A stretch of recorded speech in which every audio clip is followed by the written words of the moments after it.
तो देखिए यहाँ पर क्वेश्चन किस किस तरीके से पूछे जा सकते हैं। क्वेश्चन इस तरीके से पूछे जा सकते हैं, schedule is irrecoverable, schedule is irrecoverable, या पूछा जा सकता है recoverable but not cascadeless, recoverable but not cascadeless, या वो पूछ सकता है cascadeless but not strict, cascadeless but not strict, या वो पूछ सकता है कि given schedule is a strict recoverable schedule. तो डिफरेंट टाइप से वो आपसे क्वेश्चन पूछ सकता है। मान लीजिए कि एक क्वेश्चन हम यहाँ पर लिख रहे हैं, आपको बताना है कि वो किस टाइप का शेड्यूल होगा। R1X का मतलब है फर्स्ट ट्रांजैक्शन ने X डेटा आइटम को रीड किया है। R3Z, R1Z, R3X, R3Y, W1X, W3Y, R2Y, W2Z, W2Y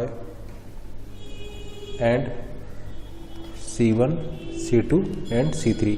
C क्या है? C for commit. तो एक काम करते हैं कि ये हम ऑलरेडी बता चुके हैं कि इसको आप किस तरीके से कन्वर्ट करेंगे। मान लीजिए आपके 3 ट्रांजेक्शन हैं, T1, T2 एंड लेट से T3। ये आपके पास मान लीजिए 3 ट्रांजेक्शन है, ठीक है ना। तो सबसे पहले यहाँ पर क्या हो रहा है, सबसे पहले ये आपका RX हो रहा है, ये RX, ठीक है ना। फिर उसके बाद में क्या हो रहा है आपका, ये Z हो रहा है, RZ। तो ये आपका हो जाएगा RZ। फिर आपका क्या हुआ रहा है, फिर से ये RZ हो रहा है, तो ये आपका RZ हो जाएगा। फिर आपका यहाँ पर R3X यानी यहाँ पर RX हो जाएगा, ये हो गया आपका RX। फिर आपका RY, ये थर्ड वाले ने रीड किया है Y को। फिर W1X, फर्स्ट वाले ने राइट किया है X को, थर्ड वाले ने राइट किया है Y को, तो WY। फिर सेकंड वाले ने रीड किया है 2 को, तो ये आपका हो जाएगा RY, ठीक है ना। फिर WZ एंड WY, ठीक है ना। देखिए R2Y, W2Z and W2Y and फिर इसका कमिट का ऑर्डर क्या है, C1, C2, C3, यानी पहले C1 कमिट हुआ है, आप ऐसा बोल सकते हैं, पहले C1 कमिट हुआ है, फिर इसके बाद आपका C2 कमिट हुआ है एंड सबसे लास्ट में आपका C3 कमिट हुआ है। तो आपको बताना है कि ये जो शेड्यूल है ये किस टाइप का होगा। तो जैसा कि हम आपको ऑलरेडी बता चुके हैं कि रिकवरेबिलिटी चेक करने में हम WR को चेक करेंगे। तो देखिए यहाँ तक आपका R आए, तो इस पॉइंट तक तो आपको कोई प्रॉब्लम है ही नहीं। या डायग्राम में हम बोलें तो आपको यहाँ तक कोई प्रॉब्लम नहीं है, क्योंकि आपका W आया ही नहीं है। फिर आपको चेक करना है WR के लिए। तो देखिए WX है, तो R पर X देखिए, RX देखिए, RX कहाँ है, देखिए RX यहाँ पर भी नहीं है, RX यहाँ पर भी नहीं है। WY है, तो RY को देखिए, RY कहाँ पर है, देखिए ये मिल गया आपको, ये WR पेयर मिल गया, WR पेयर मिल गया। तो इसका C2 बाद में होना चाहिए था, तो इसका C2 पहले है, तो कौन सा शेड्यूल हो जाएगा, ये इररिकवरेबल शेड्यूल हो जाएगा। तो ये आपका इररिकवरेबल शेड्यूल हो गया, क्योंकि इस WR पेयर को देखिए, इस रीड का कमिट इस वाले कमिट के बाद में होना चाहिए, यानी पहले C3 होना चाहिए, बाद में C2 होना चाहिए, लेकिन पहले यहाँ पर C2 हो गया है, बाद में C3 है, तो ये क्या हो जाएगा आपका इररिकवरेबल। तो आंसर हो जाएगा इररिकवरेबल शेड्यूल, क्योंकि यहाँ पर पहले C2 है, फिर आपका C3 है। लेकिन मान लीजिए अगर ये कुछ इस टाइप से होता, पहले C3 होता फिर C2 होता, अब इस केस में ये रिकवरेबल हो जाता। तो अब ये रिकवरेबल शेड्यूल है। अगर आप यहाँ पर लिख देते हैं लेट से C3, C1, C2, तो ये आपका रिकवरेबल शेड्यूल हो जाएगा। तो इस केस में ये रिकवरेबल शेड्यूल है। लेकिन इससे पहले वाले में क्या था, ये इररिकवरेबल शेड्यूल था, क्योंकि ये इररिकवरेबल वाली कंडीशन वहाँ पर आपकी मीट कर गई थी। नेक्स्ट प्रॉब्लम देखते हैं। ये आप ध्यान रखिएगा कि हमेशा हमें स्ट्रिक्ट, कैस्केडलेस, रिकवरेबल या इररिकवरेबल को हमें सेम डेटा पर चेक करना है, सेम डेटा पर चेक करना है। Recoverable, irrecoverable, strict recoverable, cascadeless recoverable, ठीक है ना। इन सब के लिए आप सेम डेटा पर चेक करेंगे और आप WR पेयर के लिए इसको चेक करेंगे, ठीक है ना। तो इररिकवरेबल के लिए आपका सिचुएशन वहाँ पर क्या होगा कि WR और ये पहले कमिट कर जाएगा और ये बाद में कमिट करेगा। और रिकवरेबल के केस में क्या होगा कि आपका जो W है और ये मान लीजिए इसने इसको रीड किया है, तो W के कमिट होने के बाद ही आपका ये वाला रीड का कमिट होगा, ठीक है ना। सेकंड ट्रांजेक्शन का कमिट इसके कमिट होने के बाद होगा। फिर इसमें हमने आपको बताया था स्ट्रिक्ट में क्या चेक करते थे, फिर हमने आपको कैस्केड लेस बताया था, तो कैस्केड लेस पे फिर हमने आपको कैस्केड लेस बताया था, तो कैस्केड लेस में हमने आपको ये बताया था कि ये रीड आप तब तक नहीं कर सकते हैं जब तक कि ये कमिट ना हो जाए, यानी कमिट होने के बाद ही आप इसको रीड करेंगे। तो रीड आप करेंगे कमिट होने के बाद, तो फिर ये कैस्केड लेस हो जाएगा। और अगर आप इसके साथ साथ राइट होने वाली कंडीशन को भी यहाँ पर लगा देंगे तो फिर ये आपका स्ट्रिक्ट रिकवरेबल हो जाएगा। तो इस तरीके से आप इनको चेक करेंगे, ये ऑलरेडी हम बता चुके हैं। आप इस चेक करने के लिए WR पेयर को लेंगे और वो WR पेयर आपका सेम डेटा पर होना चाहिए। तो नेक्स्ट क्वेश्चन देख रहे हैं। नेक्स्ट क्वेश्चन है आपका, मान लीजिए R1X, R2Z, R3X, R1Z, R2Y, R3Y, W1X, C1, W2Z, W3Y, W2Y, C3, C2 आपको बताना है कि ये कौन सा शेड्यूल होगा। तो जैसे कि हम आपको बता चुके हैं कि आप यहाँ पर WR पेयर के लिए चेक करेंगे, आप यहाँ पर WR पेयर के लिए चेक करेंगे।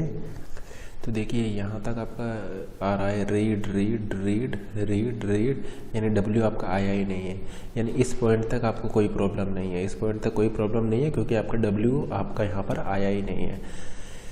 3 आपके ट्रांजेक्शन है T1, T2, T3, ठीक है ना। आपका W यहाँ तक आया नहीं है, तो इसका मतलब आप ऐसा बोल सकते हैं कि अप टू दिस पॉइंट आपको यहाँ पर कोई प्रॉब्लम नहीं होगी क्योंकि आपका W आया ही नहीं है। फिर देखिए यहाँ पर क्या हुआ है कि फर्स्ट ट्रांजेक्शन में आपका राइट किया है, फर्स्ट ट्रांजेक्शन ने राइट किया है X पर, तो ये हो जाएगा आपका WX। फिर देखिए ये आपका कमिट कर गया है, ठीक है ना, ये आपका कमिट कर गया है। C1 का मतलब क्या है कि फर्स्ट वाला कमिट कर गया है। फिर आपका Z पर राइट किया है सेकंड ने, तो ये Z पर राइट किया है सेकंड ने। फिर आपका थर्ड वाले ने राइट किया है Y पर, एंड सेकंड वाले ने राइट किया है Y पर, एंड देन आपका C3 का कमिट हुआ है, एंड फिर उसके बाद में आपका C2 का कमिट हुआ है। तो ये आपका हुआ है। अब जैसे कि आप देख सकते हैं यहाँ पर आपका WR पेयर ही नहीं बन रहा, कोई भी WR का पेयर ही नहीं है, ठीक है ना। अब WR का पेयर ही नहीं है, इसका मतलब ये आपका कौन सा शेड्यूल हो जाएगा। देखिए WR का पेयर ही नहीं बन रहा है यहाँ पर, इसका मतलब हम ऐसा बोल सकते हैं कि इररिकवरेबल की कंडीशन। देखिए क्या यहाँ पर इररिकवरेबिलिटी की कंडीशन सेटिस्फाई हो रही है।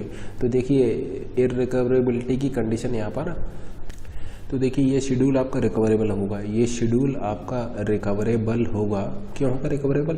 क्योंकि ये इररिकवरेबिलिटी वाली कंडीशन को सेटिस्फाई नहीं कर रहा है। जैसे कि आप देख पा रहे हैं यहाँ पर इररिकवरेबिलिटी वाली कंडीशन सेटिस्फाई नहीं हो रही। इररिकवरेबिलिटी की कंडीशन क्या थी? ये इररिकवरेबिलिटी की कंडीशन थी कि ये कमिट पहले हो जाएगा, ये कमिट बाद में होगा। तो ऐसा कोई सीन यहाँ पर नहीं बन रहा है, इररिकवरेबिलिटी वाली कंडीशन यहाँ पर मीट नहीं कर रही, इसलिए ये आपका क्या हो जाएगा, ये शेड्यूल आपका रिकवरेबल होगा। तो रिकवरेबल तो है, लेकिन रिकवरेबल में कौन सा? रिकवरेबल में हमने आपको बताया था कैस्केडलेस भी होता है, स्ट्रिक्ट भी होता है, ठीक है ना, या केवल रिकवरेबल है, ठीक है ना, रिकवरेबल बट नॉट कैस्केडलेस, या कैस्केडलेस बट नॉट स्ट्रिक्ट, या स्ट्रिक्ट हो। अगर स्ट्रिक्ट है तो फिर तो तीनों ही होगा। तो ये रिकवरेबल तो होगा क्योंकि ये इररिकवरेबल की कंडीशन को सेटिस्फाई नहीं कर रहा है। अब चेक करते हैं कैस्केडलेस के लिए। तो कैस्केडलेस में हमने आपको बताया था कि कमिट होने के बाद ही रीड आएगा, कमिट होने के बाद ही रीड आएगा। अब चूंकि यहाँ पर रीड आया ही नहीं है, इसका मतलब ये कैस्केडलेस रिकवरेबल भी होगा, ठीक है ना, कैस्केडलेस रिकवरेबल भी होगा। क्यों होगा कैस्केडलेस रिकवरेबल?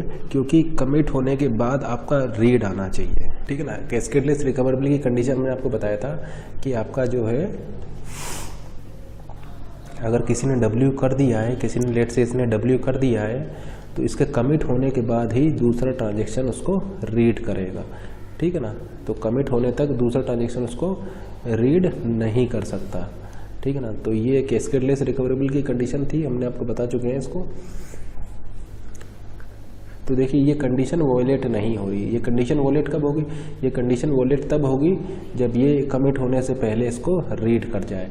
इसका मतलब अगर कमिट होने से पहले अगर ये इसको रीड कर गया तो फिर ये कैस्केडलेस नहीं होता, ठीक है ना। अगर ये देखिए ये कैस्केडलेस की कंडीशन है, जो आप देख रहे हैं ये कैस्केडलेस की कंडीशन है कि ये T1 ट्रांजेक्शन है, मान लीजिए ये T2 ट्रांजेक्शन है, T1 ने मान लीजिए राइट कर दिया है, तो T2 ट्रांजेक्शन को अगर रीड करना है तो वो उसके कमिट के बाद रीड करेगा, ठीक है ना। ये कंडीशन है। तो ये कंडीशन वॉयलेट कब होगी? ये कंडीशन वॉयलेट तब होगी जब ये इसके कमिट से पहले रीड कर जाए। T2 ट्रांजेक्शन T1 के कमिट से पहले रीड कर जाएगा तो कैस्केडलेस रिकवरेबल की कंडीशन आपका वॉयलेट हो जाएगा। तो क्या वो कंडीशन यहाँ पर वॉयलेट हुई है? क्या कमिट से पहले रीड किया? नहीं किया। इसका मतलब है कैस्केडलेस रिकवरेबल भी है। अब स्ट्रिक्ट रिकवरेबल की हमने क्या कंडीशन बताया था? स्ट्रिक्ट रिकवरेबल की हमने कंडीशन बताया था कि अगर T1 ने राइट कर दिया है तो T2 आपका रीड भी नहीं कर सकता है और राइट भी नहीं कर सकता है, ठीक है ना। रीड किस पर? ए पर। सेम डेटा आइटम आप लेंगे यहाँ पर, ठीक है ना। तो रीड राइट से मेरा मतलब यहाँ पर ये है कि सेम डेटा आइटम होना चाहिए, read on A and write on A, ठीक है ना। तो T2 आपका रीड भी नहीं कर सकता है, राइट भी नहीं कर सकता है जब तक कि T1 आपका कमिट नहीं हो जाता। तो ये कंडीशन किसकी थी? ये कंडीशन थी आपकी स्ट्रिक्ट रिकवरेबल होने की। तो स्ट्रिक्ट रिकवरेबल की कंडीशन फेल कब करेगी? स्ट्रिक्ट रिकवरेबल की कंडीशन फेल उस केस में करेगी जब इसके कमिट होने से पहले ये या तो रीड कर जाए या राइट कर जाए। तो जैसा कि आप देख पा रहे हैं T1 ने राइट किया है X पर, T1 ने राइट किया है X पर, तो देखिए क्या किसी और ने भी X पर राइट किया है? नहीं किया है। इसका मतलब इससे कोई प्रॉब्लम नहीं है। फिर देखिए T2 ने Z पर राइट कर दिया है, तो देखिए क्या किसी और ने भी Z पर राइट किया है? नहीं किया है। इसका मतलब कोई प्रॉब्लम नहीं है। फिर देखिए T3 ने Y पर राइट कर दिया है, क्योंकि T3 ने Y पर राइट कर दिया है। अब देखिए किसी और ने भी Y पर राइट किया है? बिल्कुल किया है। तो देखिए ये आपका T2 ने भी Y पर राइट कर दिया है। अब राइट कर दिया है तो उसका मतलब ये कब होना चाहिए था? T3 के कमिट होने के बाद। जैसे कि आप देख सकते हैं कि ये राइट है, ये भी राइट है, ये कब होना चाहिए? इसके कमिट होने के बाद, यानी T3 के कमिट होने के बाद ही ये राइट होना चाहिए। जबकि आप क्या देख रहे हैं कि इसके कमिट होने से पहले ही इसने राइट कर दिया। देखिए कमिट होने से पहले या तो आप रीड कर दें या राइट कर दें तो कंडीशन फेल कर जाएगा। तो कमिट होने से पहले ही इसने राइट कर दिया, यानी स्ट्रिक्ट रिकवरेबल की कंडीशन ये फेल हो गए। यानी ये शेड्यूल आपका रिकवरेबल होगा, कैस्केडलेस रिकवरेबल होगा, लेकिन स्ट्रिक्ट रिकवरेबल ये नहीं होगा, क्योंकि स्ट्रिक्ट रिकवरेबल की कंडीशन यहाँ पर फेल हो गई। कमिट होने से पहले ही राइट कर दिया है, जबकि क्या था कि रीड या राइट दोनों ही कमिट के बाद होंगे। तो उसी तरीके से हम आपको ये बताए थे कि रिकवरेबल की कंडीशन क्या थी। रिकवरेबल की कंडीशन ये थी कि अगर मान लीजिए किसी ने राइट किया है और फिर इसने रीड किया है, तो ये कमिट जो होगा, ये रीड का जो कमिट होगा ये राइट वाले कमिट के बाद होगा। तो ये रिकवरेबल की कंडीशन थी। तो ये रिकवरेबल की कंडीशन फेल कब होगी? ये फेल तब होगी जब ये इससे पहले कमिट कर जाए। ये इससे पहले अगर यहीं पर ही कमिट कर गया तो ये फेल हो जाएगा और ये इररिकवरेबल में आ जाता, ठीक है ना। देखिए ये कंडीशन है ये कंडीशन है रिकवरेबिलिटी चेक करने की, यानी ये रिकवरेबल शेड्यूल है, ये रिकवरेबल की चेक करने की कंडीशन है। तो ये कंडीशन फेल कब होगी? ये फेल तब होगी जब ऐसा ना हो, यानी ये कमिट जो है ये इसके कमिट से पहले कर जाए, यानी ये देखिए ये क्या हो गया? इररिकवरेबल। उसी तरीके से ये कंडीशन है कैस्केडलेस रिकवरेबल होने की। तो ये फेल कब करेगा? जब रीड कमिट से पहले कर जाए। ये कंडीशन है स्ट्रिक्ट रिकवरेबल होने की। तो ये फेल कब करेगी? ये फेल तब करेगी जब रीड या राइट इसके कमिट से पहले हो जाए, ठीक है ना। तो इस तरीके से आप शेड्यूल्स को चेक कर सकते हैं। जैसे कि इसको देखिए, ये कंडीशन है आपका रिकवरेबिलिटी होने की। तो ये फेल कब होगा? फेल तब होगा जब ये कमिट इससे पहले कर जाए। तो कमिट इससे पहले कर जाएगा तो ये क्या हो जाएगा? इररिकवरेबल हो जाएगा। ये स्ट्रिक्ट ये कैस्केडलेस रिकवरेबल की ये फेल कब कर जाएगा? जब इसके कमिट होने से पहले ये रीड कर जाए, यहाँ पर कहीं रीड कर जाए ये, तो ये फेल हो जाएगा। ये स्ट्रिक्ट रिकवरेबल की कंडीशन है, ये फेल कब होगी? जब ये रीड या राइट कर जाए इसके कमिट होने से पहले। तो जैसा कि आप देख रहे हैं इसके कमिट होने से पहले ये राइट कर गया है, इसलिए स्ट्रिक्ट रिकवरेबल की कंडीशन को फेल कर गया है। लेकिन मान लीजिए इस क्वेश्चन में मैं एक चेंज कर देता हूँ, इस क्वेश्चन में एक चेंज कर देता हूँ और मान लीजिए कि ये जो कमिट जो अब कर रहा है, ये कमिट अब कर रहा है इसके, ये जो राइट अब कर रहा है ये राइट कर रहा है इसके कमिट होने के बाद। मान लीजिए पहले यहाँ C3 कमिट हो जा रहा है, C3 कमिट हो जा रहा है एंड देन फिर ये राइट हो रहा है, ठीक है ना। ये राइट जो कर रहा है ये जो राइट कर रहा है ये इसके कमिट होने के बाद कर रहा है, पहले ये थर्ड वाला कमिट हो जा रहा है, देन ये राइट कर रहा है, तब ये कौन सा शेड्यूल होता, तब ये उस केस में स्ट्रिक्ट रिकवरेबल की कंडीशन को भी सेटिस्फाई करता, क्योंकि ये राइट ऑपरेशन हो रहा है इसके कमिट होने के बाद। तो इस तरीके से आप शेड्यूल्स को चेक कर सकते हैं।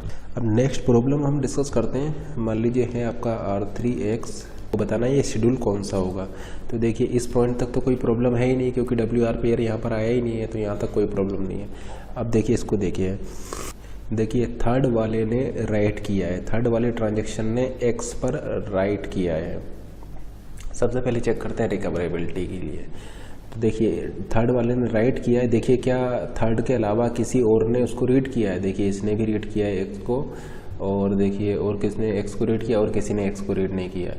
इसका मतलब रिकवरेबिलिटी की कंडीशन क्या हो जाएगी, रिकवरेबिलिटी कंडीशन ये हो जाएगी कि आपका जो C2 है कमिट, सेकंड ट्रांजेक्शन का जो कमिट होगा वो आपका C3 के बाद होगा, यानी पहले C3 आएगा फिर C2 आएगा।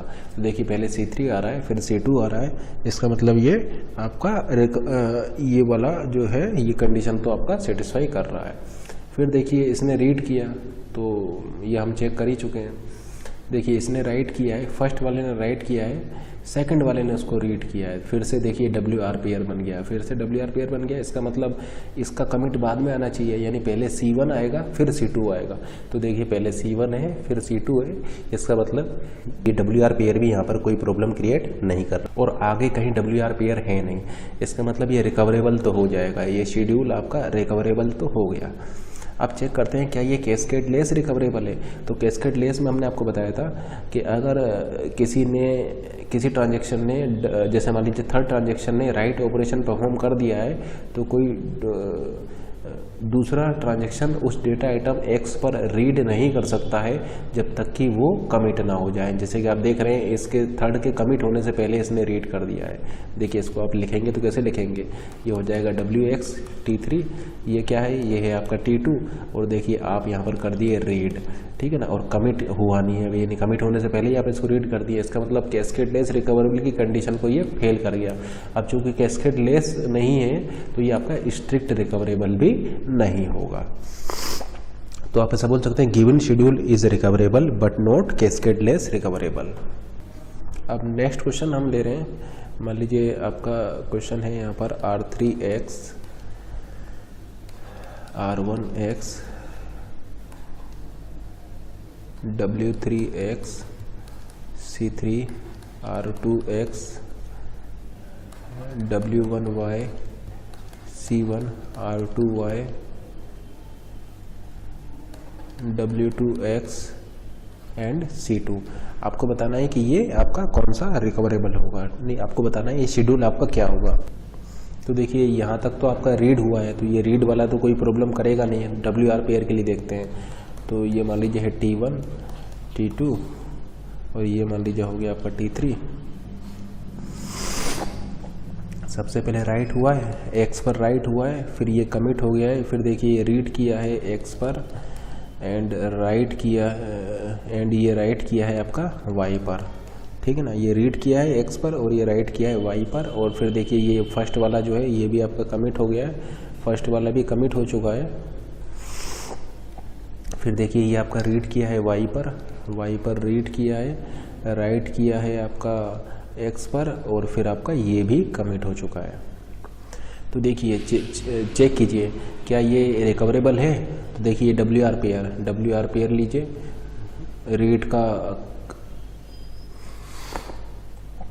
कमिट बाद में है, रीड का कमिट बाद में है, तो ये WR पेयर कोई प्रॉब्लम क्रिएट नहीं कर रहा है। फिर देखिए इसको लीजिए, ये भी आपका WR पेयर हो जाएगा, फिर देखिए ये भी आपका WR पेयर हो जाएगा, ठीक है ना। तो ये देखिए रीड वाले का कमिट बाद में हो रहा है, तो यहाँ पर भी आपको कोई प्रॉब्लम नहीं हो रही है, ठीक है ना, ये इस WR पेयर से भी कोई प्रॉब्लम नहीं हो रही है। इसका मतलब ये रिकवरेबल तो है, अब चेक कीजिए क्या कैस्केड लेस रिकवरेबल है।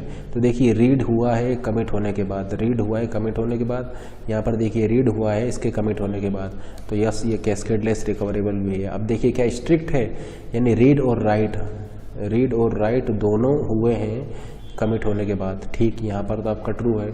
फिर यहाँ पर देखिए ये आपका चूँकि राइट कर चुका है वाई पर, तो देखिए रीड और राइट दोनों हुए हैं इसके कमिट होने के बाद। इसका मतलब ये स्ट्रिक्ट रिकवरेबल की कंडीशन को भी सेटिस्फाई कर रहा है। इसका मतलब ये आपका शेड्यूल जो है ये स्ट्रिक्ट रिकवरेबल होगा।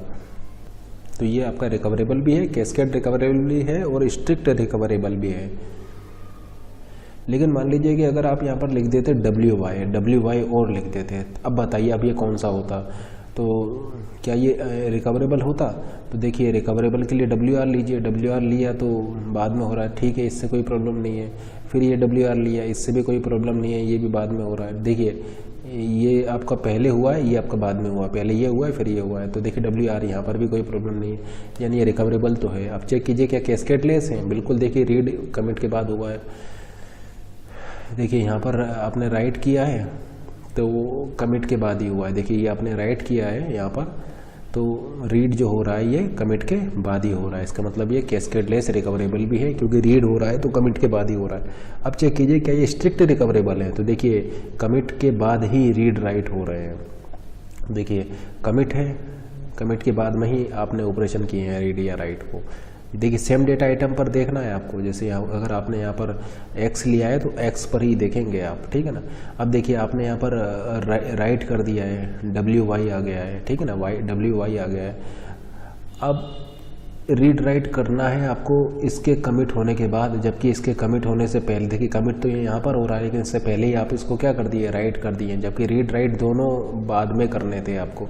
रीड राइट दोनों आपको करने थे इसके कमिट होने के बाद। इसका मतलब ये क्या हो जाएगा, अभी स्ट्रिक्ट रिकवरेबल नहीं होगा। अब ये स्ट्रिक्ट रिकवरेबल आपका नहीं होगा, क्योंकि देखिए इसने चूँकि राइट कर दिया है तो ये वाला ट्रांजेक्शन रीड या राइट नहीं कर सकता है जब तक कि ये कंप्लीट ना हो जाए। लेकिन मान लीजिए मैं इसको चेंज कर देता हूँ, इसको मैं लिख देता हूँ WY और इसको लिख देता हूँ यहाँ पर C और इसको हटा देता हूँ। अब बताइए, तो देखिए अभी भी यहाँ पर कोई प्रॉब्लम नहीं है, रिकवरेबल है, ये कैस्केडलेस रिकवरेबल भी है आपका, ये कैस्केडलेस रिकवरेबल भी है आपका ये। अब देखिए अब ये क्या है आपका स्ट्रिक्ट रिकवरेबल भी हो जाएगा, ये आपका स्ट्रिक्ट रिकवरेबल भी हो जाएगा, क्योंकि देखिए इसके कमिट होने के बाद ही आपका रीड राइट कर रहा है, ठीक है ना। तो अब ये स्ट्रिक्ट रिकवरेबल भी हो जाए। नेक्स्ट क्वेश्चन डिस्कस करते हैं। मान लीजिए एक और शेड्यूल हम लिख रहे हैं, R2A R1B W2A R2B R3A W1B, ये हो गया आपका कमिट C1, फिर W3A C3 W2B C2, ये मान लीजिए आपका एक शेड्यूल है। तो सबसे पहले चेक कीजिए रिकवरेबिलिटी के लिए, तो यहाँ तक तो कोई दिक्कत है ही नहीं आपको, क्योंकि W आया ही नहीं है। अब देखिए ये A पर राइट किया है, तो A पर रीड किसने किया है?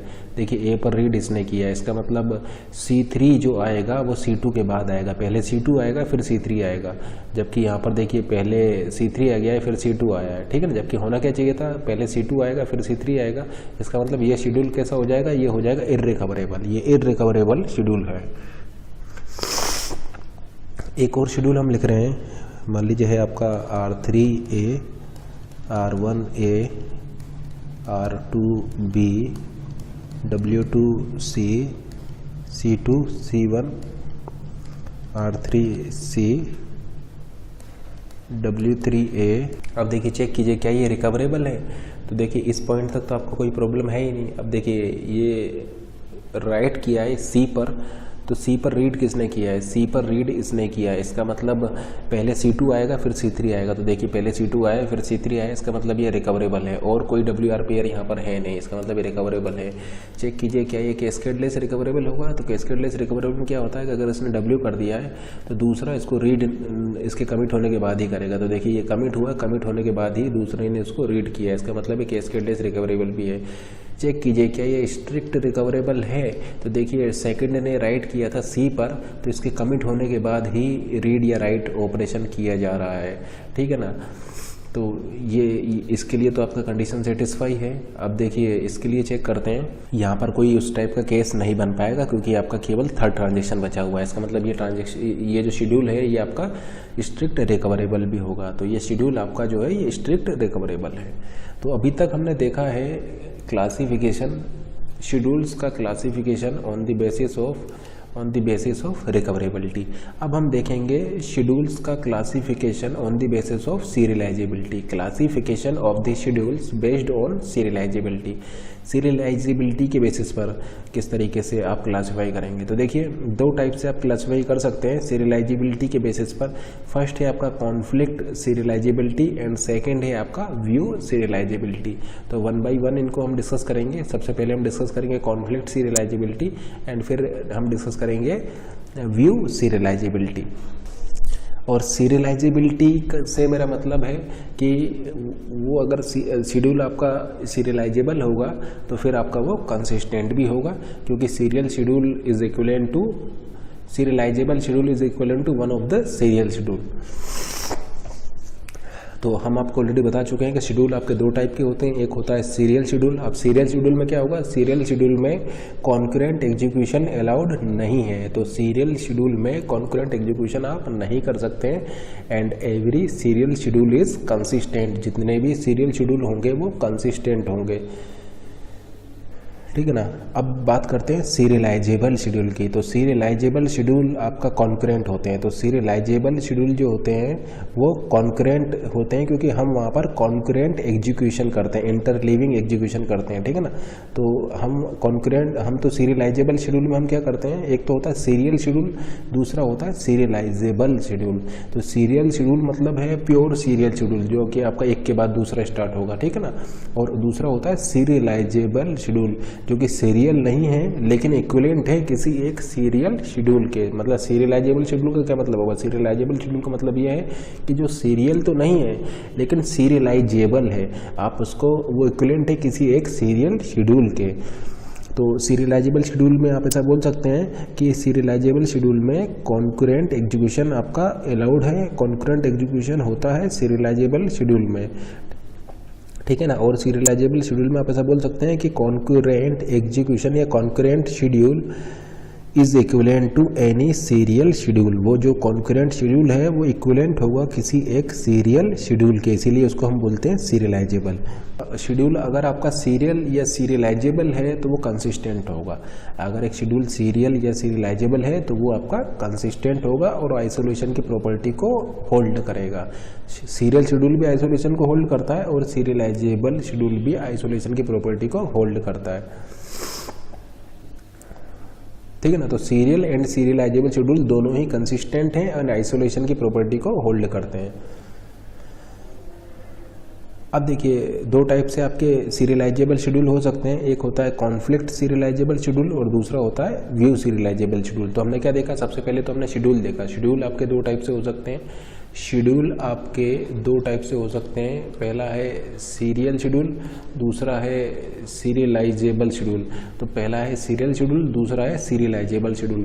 सीरियलाइजेबल शेड्यूल फिर से आपके दो टाइप से हो सकते हैं, conflict serializable schedule and view serialisable schedule. तो अब डिस्कस करते हैं कॉन्फ्लिक्ट सीरियलाइजेबल शेड्यूल को एंड देन हम डिस्कस करेंगे व्यू सीरियलाइजेबल शेड्यूल को। सीरियल शेड्यूल क्या होते हैं, सीरियल शेड्यूल आपके आइसोलेटेड भी होते हैं और आइसोलेशन की प्रॉपर्टी को भी सेटिस्फाई करते हैं और वो कंसिस्टेंट भी होते हैं।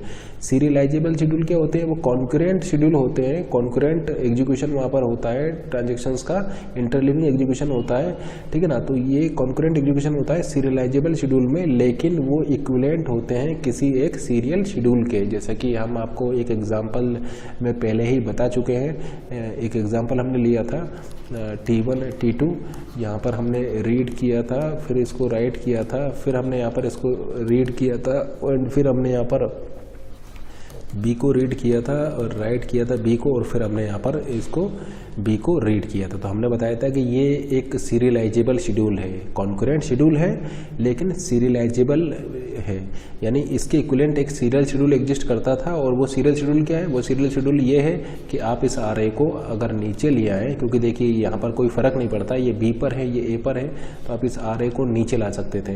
तो इसके इक्विवेलेंट ये सीरियल शेड्यूल था। तो इसलिए वो जो पहले वाला शेड्यूल क्या था आपका, सीरियलाइजेबल, क्योंकि वो इक्विवेलेंट है इस सीरियल शेड्यूल के, ठीक है ना। तो अगर आपका जो कॉन्करेंट शेड्यूल होगा अगर वो इक्विवेलेंट है किसी एक सीरियल शेड्यूल के, देन उस शेड्यूल को हम बोलेंगे सीरियलाइजेबल शेड्यूल। सीरियल तो नहीं है लेकिन इक्विवेलेंट है एक सीरियल शेड्यूल के। तो सीरियल हो या सीरियलाइजेबल हो, दोनों ही आपके कंसिस्टेंट होते हैं। तो अब डिस्कस करते हैं टाइप्स ऑफ सीरियलाइजेबल शेड्यूल। तो फर्स्ट है आपका कॉन्फ्लिक्ट सीरियलाइजेबल शेड्यूल और दूसरा है आपका व्यू सीरियलाइजेबल शेड्यूल। तो पहले हम डिस्कस करते हैं कॉन्फ्लिक्ट सीरियलाइजेबल शेड्यूल को। तो कॉन्फ्लिक्ट सीरियलाइजेबल शेड्यूल को डिस्कस करने से पहले हम एक चीज़ डिस्कस करते हैं कि कॉन्फ्लिक्ट पेयर क्या होते हैं आपके, कॉन्फ्लिक्ट पेयर्स क्या होते हैं। तो सबसे पहले हम डिस्कस करने जा रहे हैं कॉन्फ्लिक्ट पेयर, ठीक है ना। तो कॉन्फ्लिक्ट पेयर्स क्या होते हैं, तो देखिए फर्स्ट केस डिस्कस करते हैं। मान लीजिए ट्रांजेक्शन T1 ने भी रीड ऑपरेशन किया है एंड ट्रांजेक्शन T2 ने भी आपका रीड ऑपरेशन किया है। तो ये दोनों आपके कॉन्फ्लिक्ट पेयर नहीं है, ठीक है ना। अगर आप रीड कर रहे हैं तो वो आपका कॉन्फ्लिक्ट पेयर नहीं है। बोथ ट्रांजेक्शन आपके सेम डेटा आइटम को रीड कर सकते हैं, ठीक है ना। हमारा मतलब यहाँ पर ये है कि ये ट्रांजेक्शन T1 है, ये T2 है। मान लीजिए पहले T1 ने रीड किया, फिर आपका T2 ने रीड किया, और ये मान लीजिए आपका शेड्यूल एस है। तो ये इक्विवेलेंट है इस शेड्यूल के जहाँ पर कि पहले T2 ने रीड किया है एंड फिर आपका T1 ने रीड किया है। तो आप ऐसा बोल सकते हैं schedule S is equivalent to schedule S, क्योंकि ये रीड आपका कॉन्फ्लिक्ट पेयर नहीं होता है। तो आप ऐसा कर सकते हैं। यहाँ पर क्या है, पहले T1 ने रीड किया फिर T2 ने रीड किया है, यहाँ पर पहले T2 ने रीड किया है फिर T1 ने रीड किया है। तो ये आपका कॉन्फ्लिक्ट पेयर नहीं है, ये आप इसको इंटरचेंज कर सकते हैं क्योंकि ये दोनों जो है आपके इक्विवेलेंट है। तो ये आपका कॉन्फ्लिक्ट पेयर नहीं है, ये दोनों शेड्यूल आपके इक्विवेलेंट हैं। तो रीड आपका कॉन्फ्लिक्ट पेयर नहीं है। नेक्स्ट हम चेक करने जा रहे हैं। मान लीजिए T1 है और ये T2 है। मान लीजिए T1 ने रीड किया है एंड T2 ने राइट किया है। तो चेक करने जा रहे हैं क्या RW आपका एक कॉन्फ्लिक्ट पेयर है। तो ये मान लीजिए आपका एक शेड्यूल एस है। एक काम करते हैं, इसको हम स्वैप करा देते हैं। तो अगर इसको हम स्वैप करा देंगे तो क्या हो जाएगा, एक नया शेड्यूल SDS हमें मिल जाएगा जिसमें कि T2 पहले राइट करेगा एंड देन T1 आपका उसको रीड करेगा।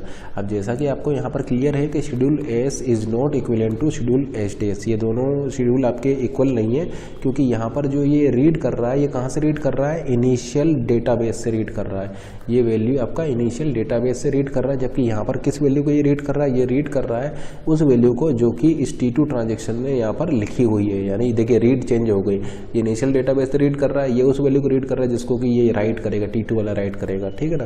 तो आप ऐसा बोल सकते हैं कि आपका ये दोनों शेड्यूल आपके इक्विवेलेंट नहीं है। तो आप ऐसा बोल सकते हैं कि ये क्या होगा, आपका एक कॉन्फ्लिक्ट पेयर होगा। इसका मतलब अगर T1 ट्रांजेक्शन में आपको RA मिलता है और T2 ट्रांजेक्शन में आपको T2 ट्रांजेक्शन में अगर आपको WA मिलता है तो ये आपका एक कॉन्फ्लिक्ट पेयर होगा। तो देखिए ये आपका एक कॉन्फ्लिक्ट पेयर है।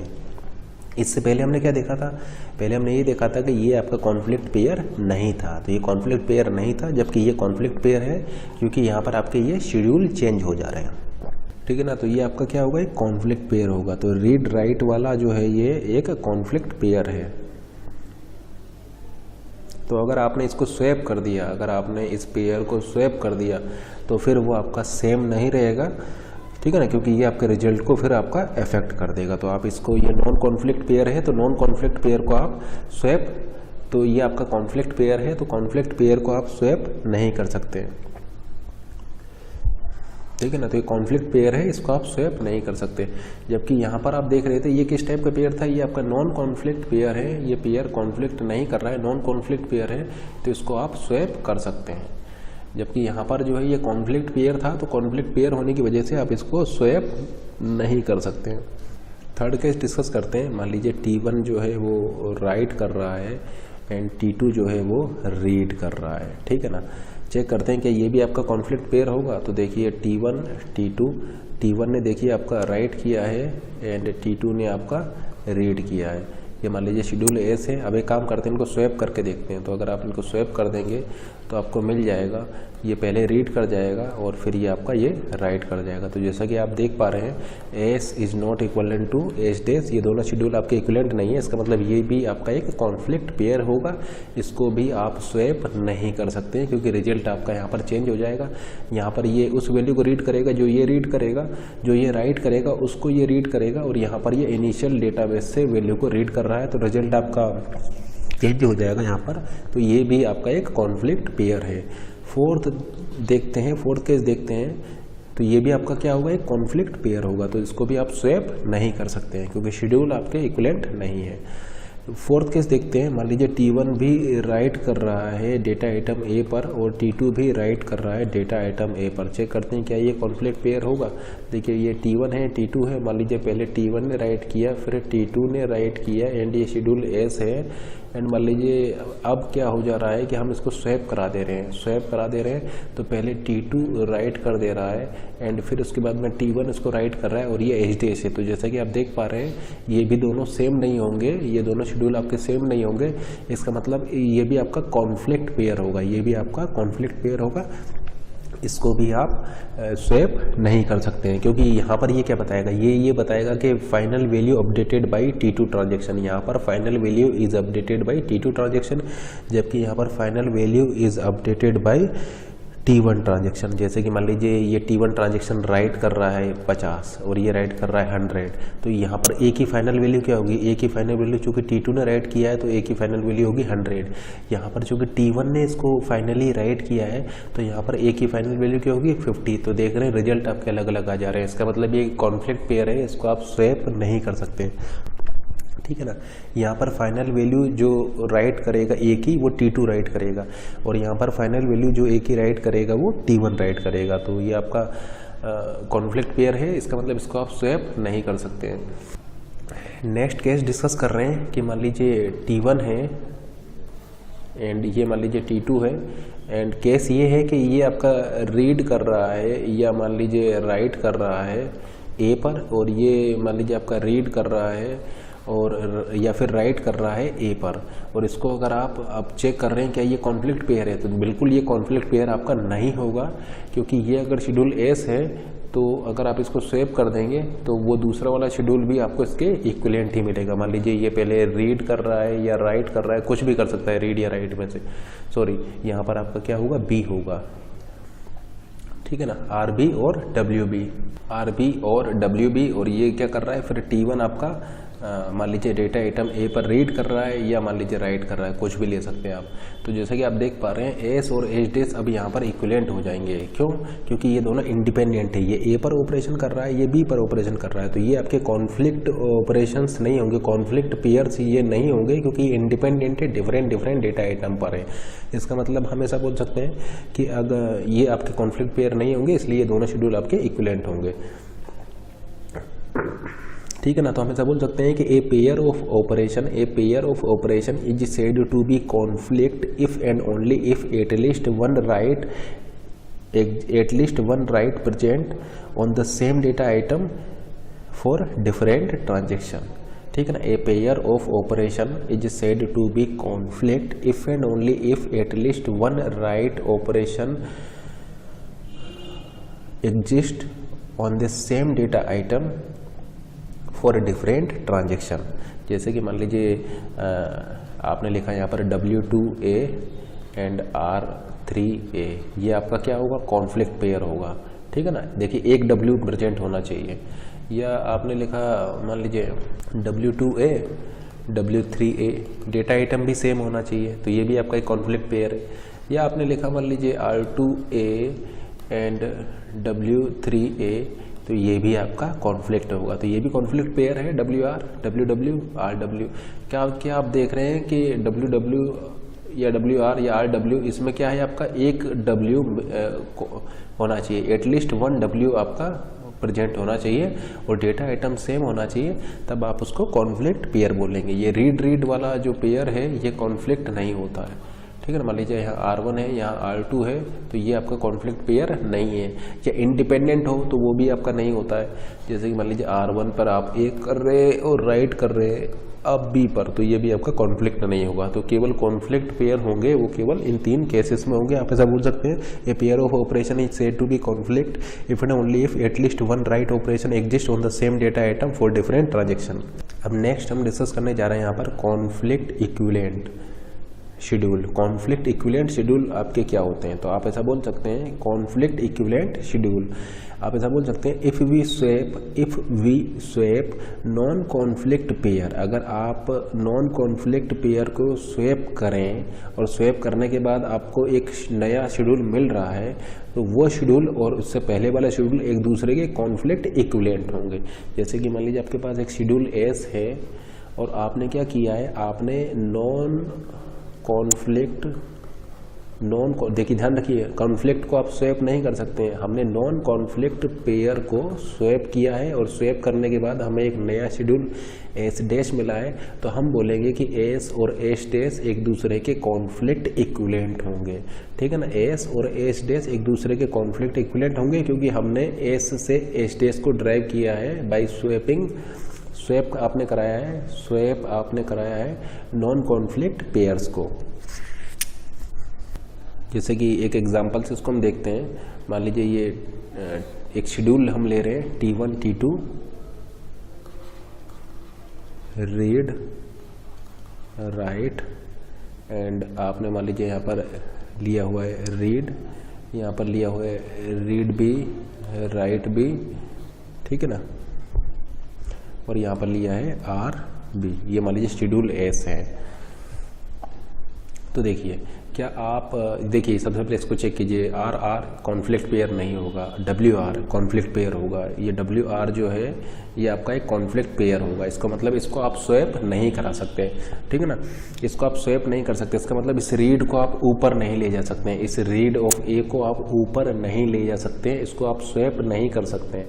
ये लिखा हुआ है डब्ल्यू आर, तो इसको आप डब्ल्यू आर नहीं लिख सकते हैं, इसको आप स्वैप नहीं करा सकते हैं क्योंकि ये आपका कॉन्फ्लिक्ट पेयर है।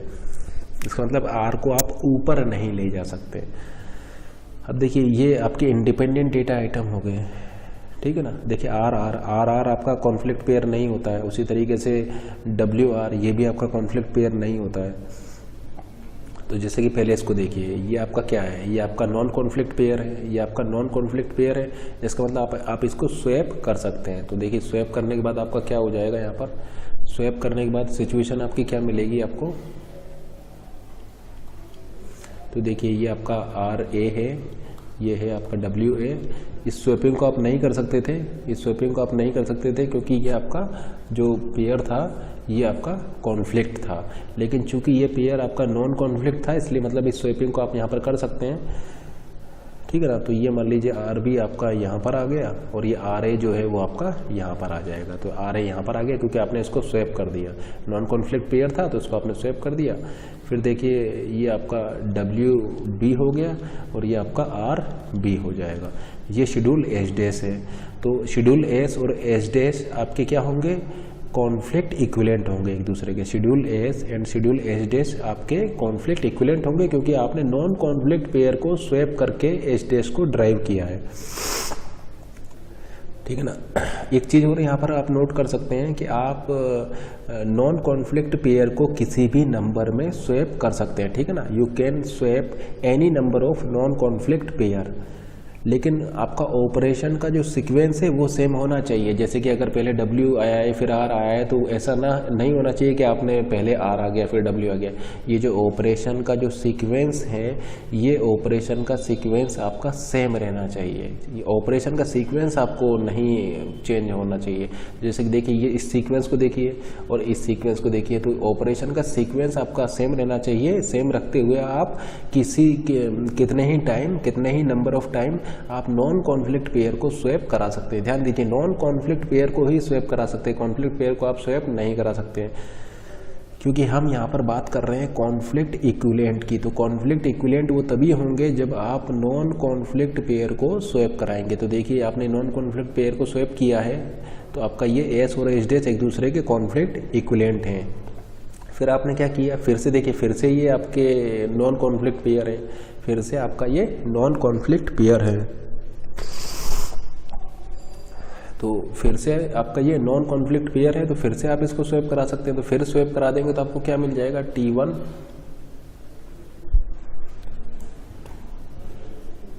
तो फिर से आप इसको, तो फिर से अगर आप इसको स्वैप करा देंगे तो आपको क्या मिल जाएगा, T1 T2, देखिए ये हो गया आपका RA WA, ये हो गया आपका RB।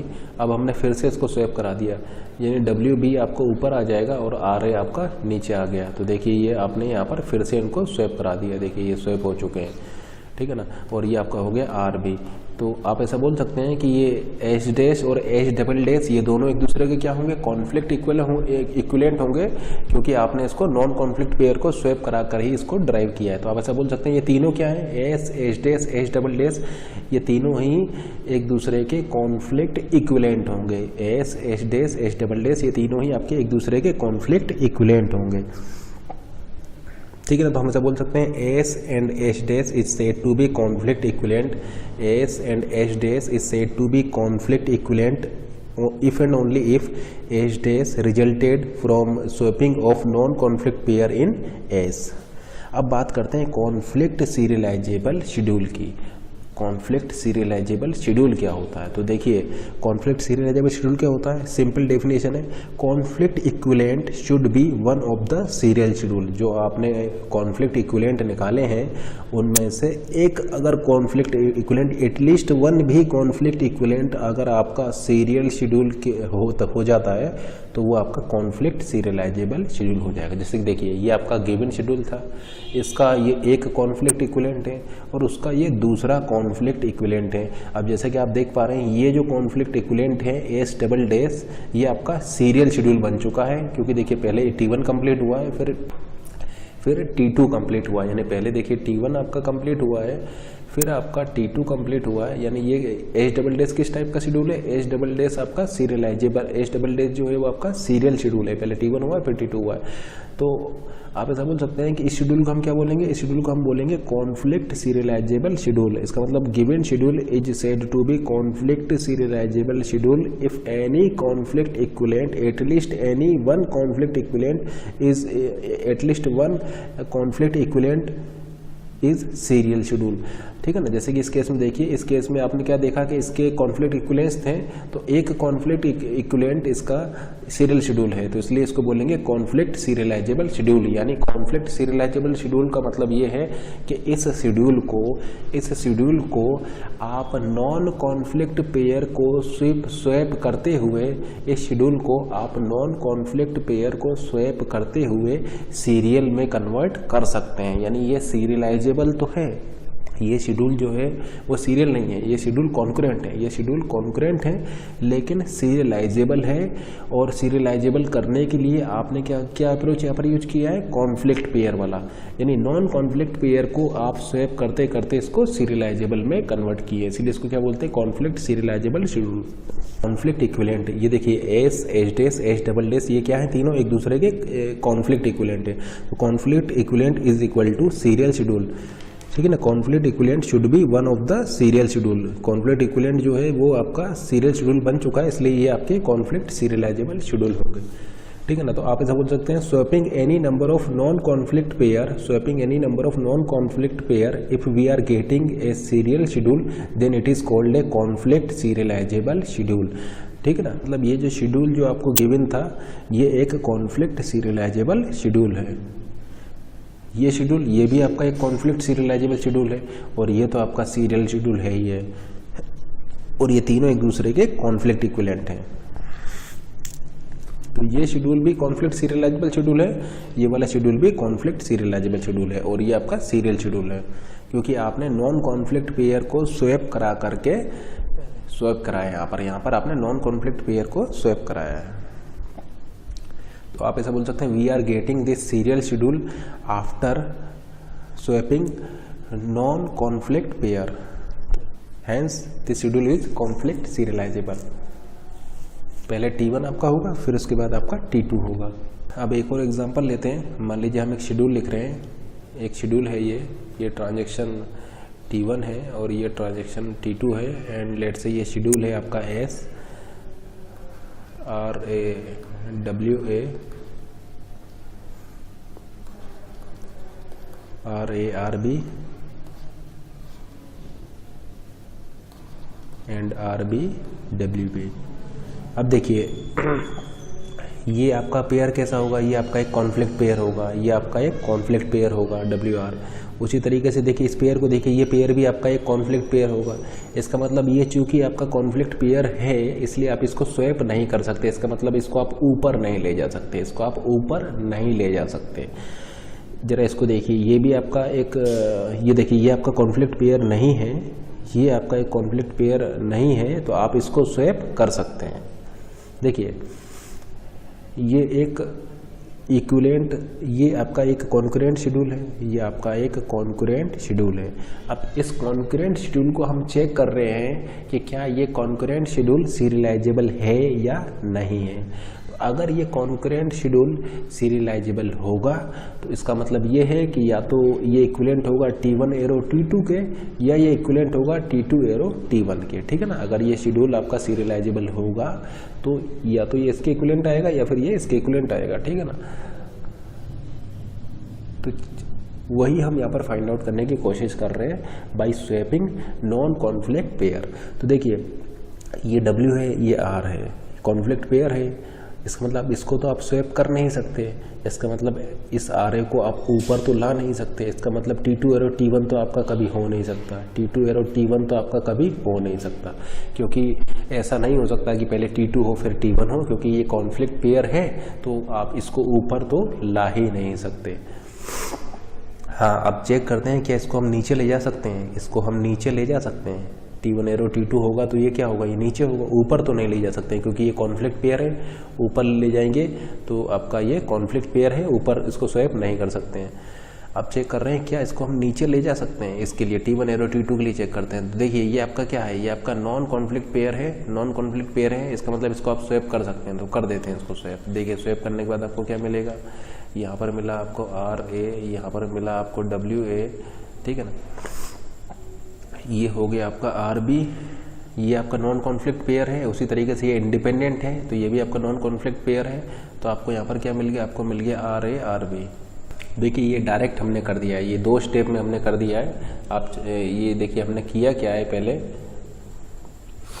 ये 2 स्टेप में हमने कर दिया है, डायरेक्ट कर दिया। देखिए सबसे पहले देखिए ये कॉन्फ्लिक्ट पेयर था, इसको हमने स्वैप किया। तो देखिए ये आपका हो गया RA, ये आपका हो गया RB, इसको स्वैप किया है।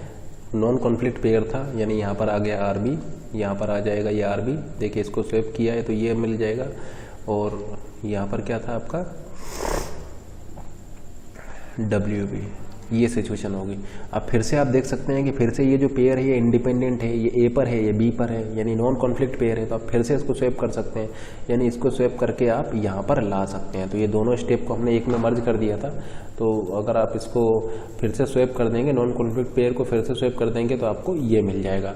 अब जैसा कि आप यहाँ पर देख पा रहे हैं कि ये जो पेयर है ये कॉन्फ्लिक्ट कर गया, WR पेयर ये कॉन्फ्लिक्ट कर गया, सेम डेटा आइटम पर है। इसका मतलब RB को आप नीचे नहीं ला सकते, इसको आप स्वैप नहीं कर सकते, इसको आप इस पेयर को आप स्वैप नहीं कर सकते क्योंकि ये कॉन्फ्लिक्ट पेयर है, यानी RB को आप नीचे नहीं ला सकते। इसका मतलब T2 को आप नीचे नहीं ला सकते, तो इसका मतलब ये कंडीशन भी आपका नहीं हो सकता।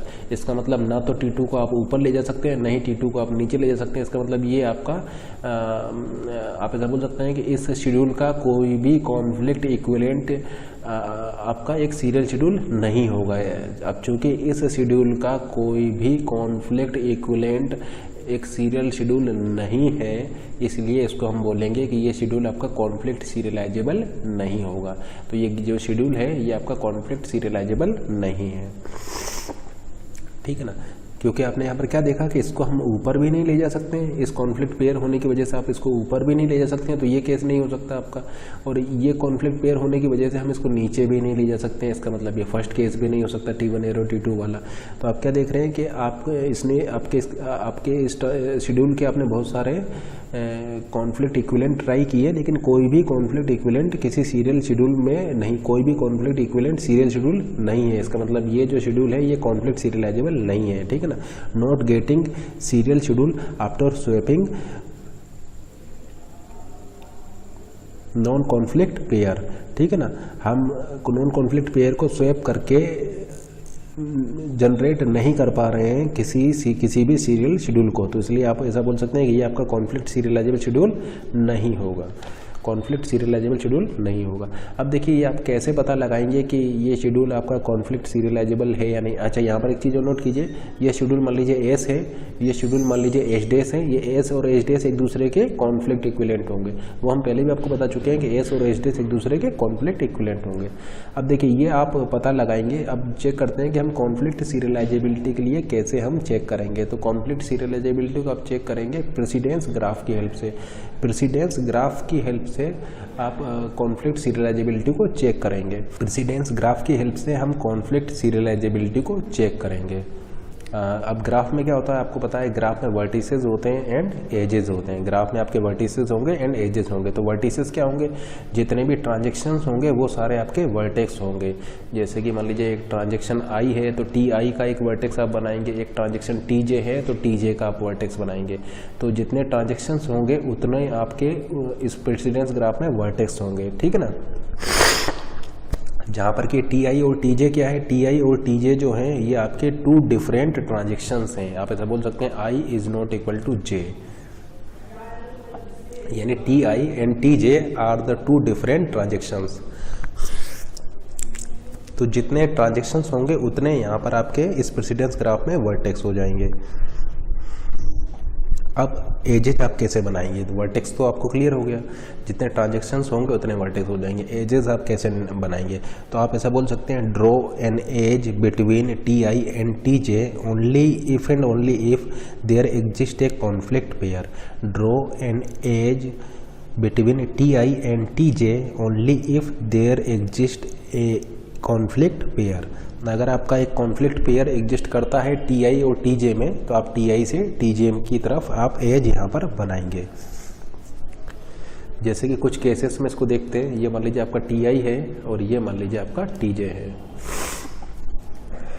अब मान लीजिए कि यहाँ पर आपका होता है रीड ऑफ ए और यहाँ पर होता है आपका राइट ऑफ ए, तो ये कॉन्फ्लिक्ट पेयर है। अब चूंकि ये कॉन्फ्लिक्ट पेयर है तो आपका एज होता किस डायरेक्शन में होता है, ये आई टू जे, तो आई टू जे डायरेक्शन में आप यहाँ पर। उसी तरीके से मान लीजिए अगर डब्ल्यू ए होता, ये डब्ल्यू ए होता और ये होता आपका आर ए, तो फिर आपका एज बनता फ्रॉम आई टू जे, तो आई टू जे की तरफ फिर आपका चूंकि कॉन्फ्लिक्ट पेयर है तो इस तरीके से आप यहाँ पर एज बना देते हैं। और या फिर मान लीजिए अगर यहाँ पर होता डब्ल्यू ए, ये भी आपका कॉन्फ्लिक्ट पेयर है, तो फिर आप आई से जे की तरफ यहाँ पर एक एज बना देते। अब मान लीजिए कि अगर आपका यहाँ पर होता डब्ल्यू ए और यहाँ पर होता आर ए, तो आपका फिर से कॉन्फ्लिक्ट पेयर आ गया, तो फिर आप जे टू आई एक एज बना देते हैं। ये यहाँ पर होता आपका डब्ल्यू ए, तो फिर उस केस में आप जे टू आई एक एज यहाँ पर बना देते हैं।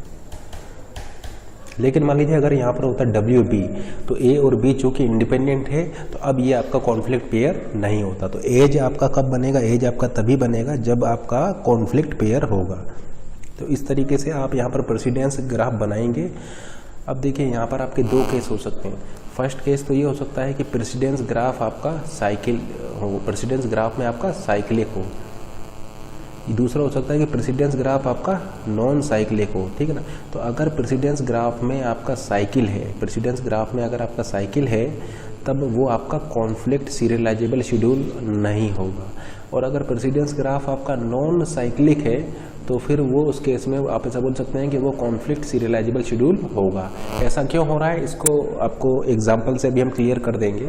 आपके लिए इतना सोचिए कि अगर प्रेसिडेंस ग्राफ में साइकिल है तो फिर वो कॉन्फ्लिक्ट सीरियलाइजेबल शेड्यूल नहीं होगा, और अगर प्रेसिडेंस ग्राफ ए साइक्लिक है या उसमें साइकिल नहीं है तो उस केस में आपका वो कॉन्फ्लिक्ट सीरियलाइजेबल शेड्यूल हो जाएगा।